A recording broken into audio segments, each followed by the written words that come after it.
네, 23강 기한입니다. 그러면 이제 법률행위의 푸관이라는 게 조건과 기한, 우리 시험법이 두 가지가 있습니다. 조건은 법률행위 효력의 발생 또는 소멸을 장래의 불확실한 사실에 의존케 하는 걸 말하고요. 기한이라는 것은 확실한 사실입니다. 확실한 사실. 예를 들면 지금 10월 1일 날이요. 갑하고 을이 만나가지고 갑소유의 부동산에 대해서 10월 1일 날 임대차 계약을 체결합니다. 그러면서 이 임대차는 내년 1월 1일부터 내년 12월 31일까지 하기로 한다. 도장 꽝. 임대차 계약은 성립했지만 지금 당장 을이 갑에게 사용하게 해달라. 지금 당장 갑이 을에게 차임을 내라. 이런 것이 있을 수가 없죠. 그럼 어떻게 되겠습니까? 내년 1월 1일 날 되면 이 임대차 효력이 발생하죠.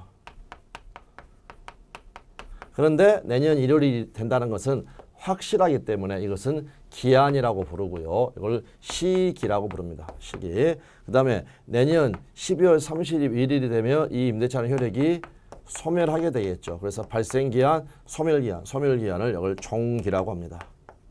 종기. 네, 그렇게 해서 확인을 하시면 되겠습니다. 종류 보시면 시기와 종기가 나와 있고요. 시기란 법률행위 효력의 발생에 관한 기한을 말한다. 내년 1월 1일. 종기란 법률행위 효력이 소멸이 걸려있는 기한이 말한다. 그래서 내년 12월 31일 이렇게 되어 있습니다. 다음에 이번에 확정기한, 불확정기한이 있고요. 예를 들면 내년 1월 1일 이거는 확정적이죠. 그러나 A가 사망하였을 때 주겠다. A가 사망하면 주겠다. 네, 이건 어떻습니까? 사망한다는 사실은 확실하니까 기한이고 언제 죽을지는 모르니까 불확정 기한이다. 요게 이제 우리 시험에 한번 기출이 나왔던 부분이 되겠습니다. A가 사망하면 그다음에 불확정 기한이 되는 거고요. 그다음 아래 판례가 나와 있는데 이 판례가 이제 자주 출제가 됐던 그런 판례가 되겠습니다. 무슨 말이냐면 조금 구별하기가 쉽지가 않은 경우도 있다라는 겁니다. 자, 시험에 합격하면 자동차를 주겠다. 시험에 합격하면 주겠답니다. 그 다음에 친구에게 1,000만 원을 빌린 게 있는데 그 1,000만 원 갚아야 되겠죠. 이미 부담하고 있는 채무죠. 그랬더니 친구가 전화 왔습니다. 야, 너 그 1,000만 원 언제까지 갚을 건데? 라고 했더니 올해 시험에 합격하면 갚겠다.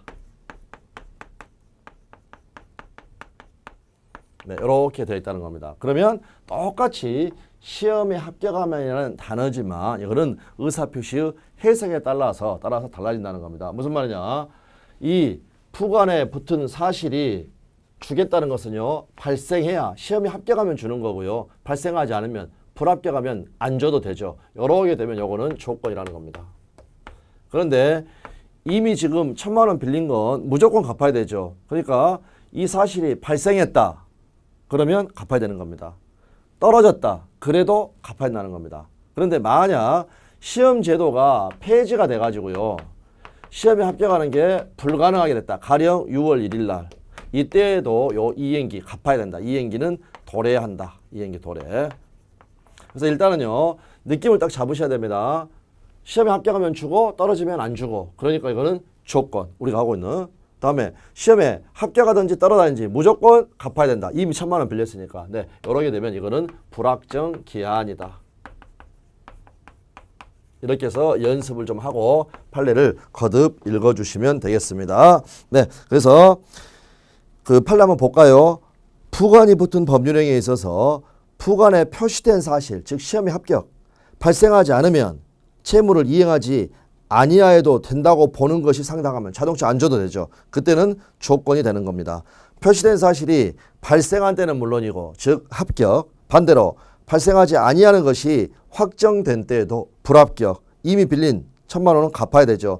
그 채무를 이행하여야 한다고 보는 것이 상당한 경우에는 표시된 사실의 발생 여부가 확정되는 것을 불확정 기한으로 정한 것으로 보아야 한다. 꼭 이해를 해 주시고요. 따라서 이미 부담하고 있는 채무 변제에 관하여 1,000만 원 이미 빌렸죠. 일정한 사실이 시험에 합격하면 부관으로 붙여진 경우에는 특별한 사정이 없는 한 그거는요.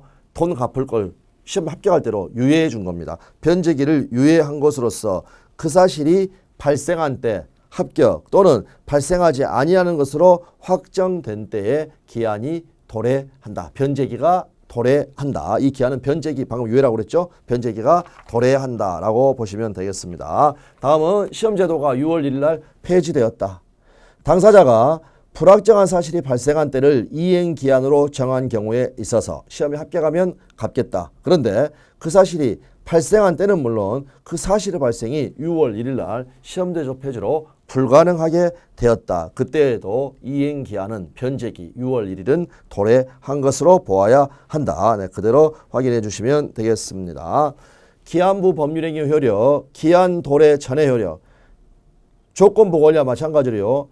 기한부 권리는 기한부 권리는 발생할 것이 확실하기 때문에 조건부 권리 못지않게 보호가 되어야 한다. 여기서 우리 민법은 조건부 권리의 침해 금지에 관한 148조와 처상보담에 관한 149조를 기한부 법률행위도 준용하고 있다. 다음 기한 도래 후의 효력 152조에 나와 있죠. 기한 도래의 효과 시기니까 기한이 도래한 때로부터 내년 1월 1일 그 효력이 생긴다. 다음 종기는 법률행위 종기니까 잃는다. 내년 12월 31일 법률행위는 기한이 도래한 때로부터 어떻습니까? 효력을 잃는다. 그런데 여기서 이제 수험상 중요한 것은요. 조건도 기한도 모두 다 장래의 사실 장래의 그러므로 조건 성취 기한 도래 애들은요 소급표가 없다. 소급표가 없다. 그런데 조건 성취는 우리가 조문에서 본 것처럼 소급 특약이 가능한데 소급 특약이 가능한 말은요. 예외적으로 당사자의 의사에 의해서 소급표를 인정할 수 있다라는 겁니다. 즉 이 부분이 147조 3항에 나와 있죠. 그러나 기한에는 그러한 예외 규정이 없습니다. 우리가 방금 읽어봤지만 152조는 이러한 3항과 같은 예외 규정이 없다. 그러므로 기한은 어떻다는 겁니까? 절대적 불소급. 당사자의 의사에 의해서도 소급표가 인정될 수 없습니다. 당사자의 의사로 소급표를 인정을 해버리면요. 이런 내년 1월 1일, 내년 12월 30일 이런 것 자체 정한 게 아무런 의미가 없어진다. 아무런 의미 없어진다. 그래서 수험상 아주 잘 나오는 중요한 부분이니까 꼭 그 부분을 확인해 두셔야 되겠습니다. 그래서 조문 박스 밑에 보시면 그런데 기한의 효력은 어떤 기한이든 즉 시기든 종류이든 기한이 도래 시부터 도래했을 때부터 효력이 생기며 절대로 소급표가 없다. 그래서 절대적 불소급. 다음 부분이 핵심이죠. 당사자가 소급표 특약을 하여도 마찬가지다. 이 부분이 바로 조건 성취 효과와 차이점이 됩니다. 기한에 소급표를 인정을 해버리면 기한, 이 날짜들 자체가 아무런 의미가 없어져 버린다. 기한 자체가 의미가 없는 겁니다. 의미가 없다. 네, 이렇게 알아주시면 되겠습니다. 다음에 이제 기한의 이익이라는 게 있고요. 의 보시면 기한의 이익이란 기한이 존재하는 것, 즉 기한이 도래하지 않음으로써 당사자가 받는 이익을 말을 한다. 무슨 말입니까? 돈 언제 갚을래? 라고 했을 때 내년 1월 1일에 갚겠다 라고 했으면 어떤 이익이 있습니까? 12월 31일까지는 안 갚아도 되는 이익. 그 1월 1일이 도래하지 않음으로써 1월 1일이 되지 않았음으로써 누리는 이익. 이거를 이야기를 합니다. 그럴 때 기한의 이익은요. 채권자만이 가지는 경우도 있고 예를 들어서 무상임치 이거는 돈 안 주고요. 물건 맡겨두는 겁니다. 물건 맡겨두는 거. 내년 1월 1일 날 찾아가기로 하고 그러면 내년 1월 1일이 되기 전까지는 어떻습니까?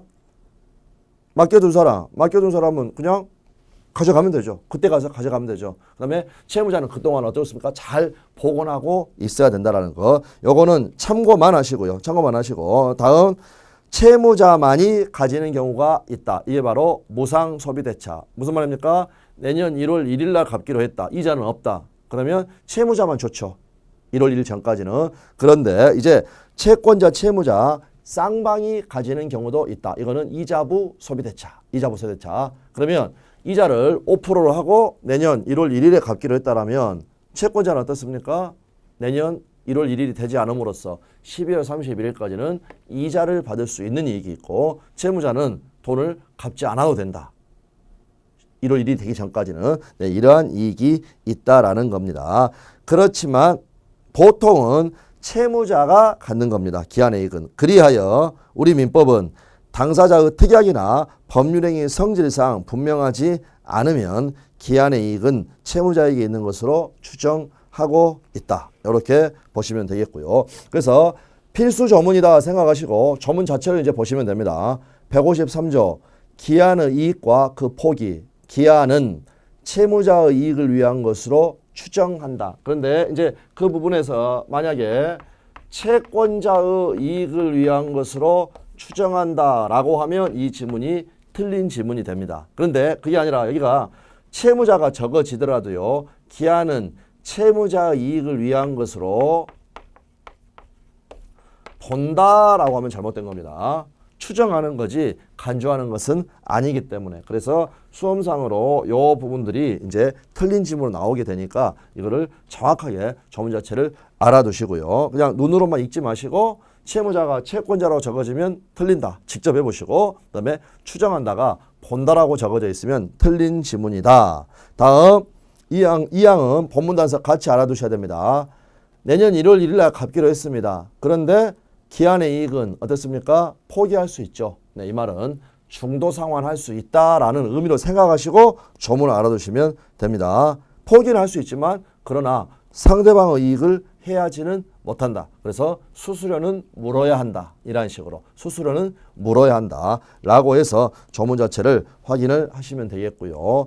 지금까지 본 건 기한의 이익이었고요. 기한이익 상실 이 부분은 기한의 이익을 채무자에게 주는 것은 그 채무자를 믿기 때문이다. 따라서 채무자를 믿을 수 없는 사정이 생기면 1월 1일까지 기한의 이익 줄 수가 없죠. 그래서 부득이 채무자로부터 그 기한의 이익을 상실시켜서 채권자가 원한다면 즉시 이행 청구를 하도록 할 필요가 있다. 그리하여 법률은 다음 사유가 있는 경우에는 기한의 이익을 상실시키고 있다. 기한이 상실 사유, 법이 정하고 있는 법정 기한이 상실 사유가 나와 있고요. 388조의 조문이 되겠습니다. 그래서 채무자가 담보를 손감멸입니다. 손상 감소 또는 멸실하게 한 때 그러면 기한의 이익을 주장하지 못한다라고 적어져 있고요.